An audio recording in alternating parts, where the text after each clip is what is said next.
Cap sur le bilan du Caucase. La Géorgie, sur la voie de l'adhésion à l'Union européenne, s'est sensiblement éloignée de Bruxelles. Par ailleurs, l'Arménie et l'Azerbaïdjan ont entamé une amorce de dialogue de paix après plus de 3 décennies de conflit entre les deux pays.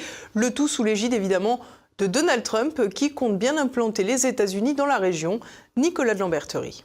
C'est sans aucun doute la photo de l'année 2025 pour le Caucase. La poignée de main historique à Washington entre le président azerbaïdjanais Ilham Aliyev et le premier ministre arménien Nikol Pachinian. Pour rappel, les deux voisins étaient en guerre depuis la fin des années 1980, c'est-à-dire avant même la fin de l'URSS. Les découpages internes de l'Union soviétique ont conduit à des tensions séparatistes et interethniques sur le territoire du Haut-Karabakh, oblast autonome arménien faisant partie de la République socialiste soviétique d'Azerbaïdjan. Lorsque l'Azerbaïdjan est devenu un État indépendant, l'oblast autonome du Haut-Karabakh a déclaré sa sécession de l'Azerbaïdjan. Tout ceci a entraîné une guerre et des conflits interethniques féroces, aboutissant à une victoire arménienne en 1994, l'occupation d'environ 15% du territoire azerbaïdjanais et des centaines de milliers de réfugiés de part et d'autre. Pendant des décennies, l'Azerbaïdjan était le pays avec le taux de réfugiés déplacés internes le plus élevé du monde.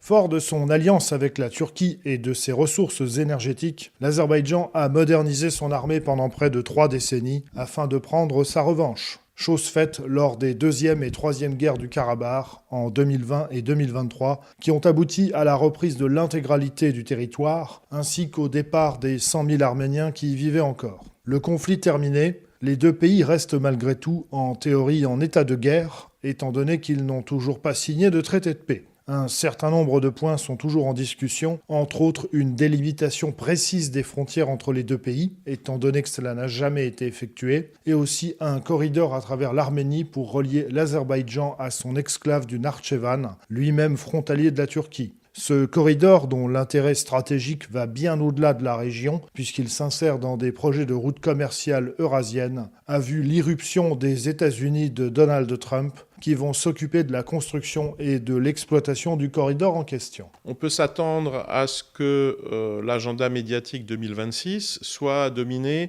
par des nouvelles concernant l'Arménie, étant donné que ce sera une année électorale, qu'en juin 2026, le Premier ministre actuel, Nikol Pachinian, va essayer, ça ne sera pas facile, de sauver sa majorité. Paradoxalement, à mon avis, c'est cette échéance-là qui, en fait, influencera le moins le destin de la région, étant donné que l'Arménie se trouve dans une impasse stratégique. Finalement, que Pachinian reste au pouvoir, qu'il le perde, à mon avis, ça ne changera pas essentiellement la donne. Ce qui est de nature à changer la donne, c'est l'attitude de l'hégémon régional, c'est-à-dire de l'Azerbaïdjan. Et ce qui peut l'amener à prendre un cap ou un autre, là aussi, paradoxalement, ça n'est pas tellement l'attitude des autres acteurs, surtout des autres acteurs de la zone, mais sa vie politique interne.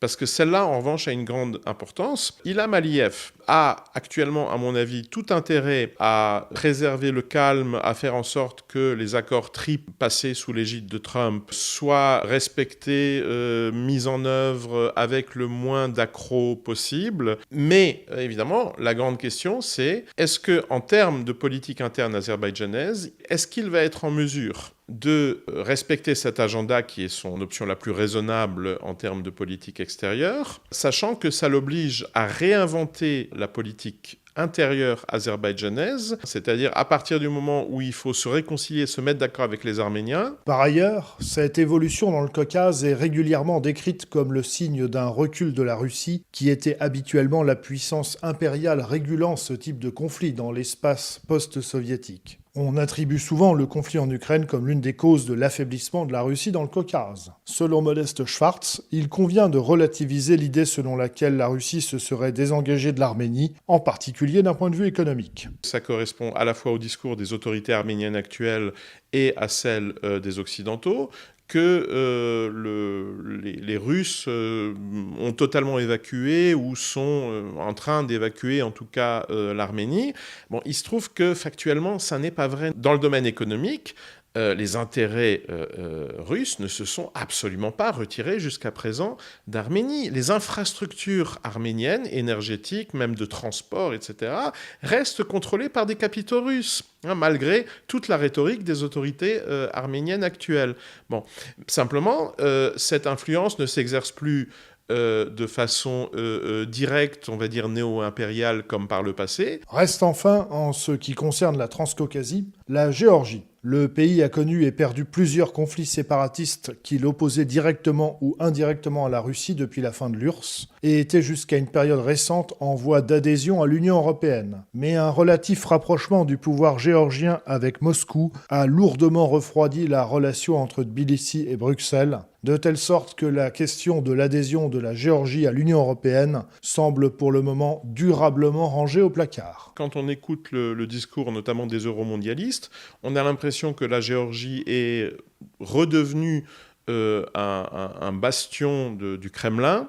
Je ne suis pas à 100% convaincu que ce soit tellement le cas que ça. Je comparerais plutôt la Géorgie du rêve géorgien de Bidzina Ivanishvili à ce qu'a pu être la Moldavie à l'époque de Vladimir Plahotniuc. C'est-à-dire qu'il y a une gouvernance oligarchique mais autochtone, et que donc on pourrait dire que la Géorgie réalise un peu, en réalité, parce qu'elle en a les moyens, parce que c'est un pays qui n'est pas lié, on va dire, par des traités d'appartenance comme l'OTAN, l'Union européenne, etc. Ce multilatéralisme, cette connectivité, par exemple, sous la forme d'une très grande ouverture économique et politique. Alors vis-à-vis de Moscou, c'est ce qui dérange les euromondialistes, mais aussi vis-à-vis de Bakou. Carrefour stratégique où la quasi-totalité des influences impériales du monde se rencontrent et s'affrontent, le Caucase sera assurément l'un des points chauds du monde à observer en 2026. À commencer avec la poursuite des négociations pour le corridor Trump, sous réserve que la région conserve son calme relatif l'année prochaine.